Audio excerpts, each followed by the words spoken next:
क़यामत की दो बड़ी निशानियां जो पूरी हो चुकी हैं। वक्त तेजी से गुजर रहा है और कायनात अपने इख्तिताम की तरफ बढ़ रही है। नबी करीम ने सदियों पहले इन निशानियों की पेशगोई फरमाई थी जो क़यामत के करीब ज़ाहिर होंगी। आज हम ऐसी दो बड़ी निशानियों के बारे में बात करेंगे जिनका मुशाहिदा हम अपनी आंखों से कर रहे हैं। सही मुस्लिम की रवायत के मुताबिक जब जिब्राइल अलैहिस्सलाम ने अब से क़यामत के बारे में पूछा तो आपने फरमाया था कि तुम देखोगे कि नंगे पांव और नंगे बदन वाले चरवाहे एक दूसरे से बढ़कर ऊंची इमारतें बनाने में मुकाबला करेंगे। आज हम देखते हैं कि वो खित्ते जहां पहले सिर्फ रेगिस्तान थे और लोग बकरियां चराया करते थे, वहां आज दुनिया की बुलंद तरीन इमारतें खड़ी हैं। दुबई से लेकर सऊदी अरब तक ये मुकाबला पूरी दुनिया के सामने है जो इस अजीम पेशगोई के सच होने की गवाही दे रहा है।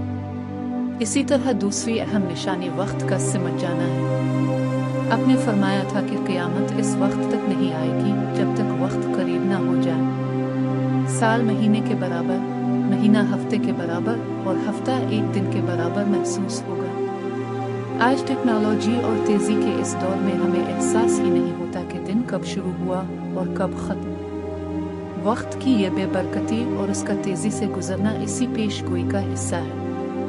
ये निशानियां हमें डराने के लिए नहीं बल्कि जगाने के लिए है। क्या हमने इन बदलते हालात को देखकर अपनी आखिरत की तैयारी शुरू की? तौबा का दरवाज़ा अभी खुला है। अगर आपको ये वीडियो मालूमाती लगी तो उसे सदका जारिया समझकर शेयर करें और अपने ख्यालात का इजहार कमेंट्स में ज़रूर करें।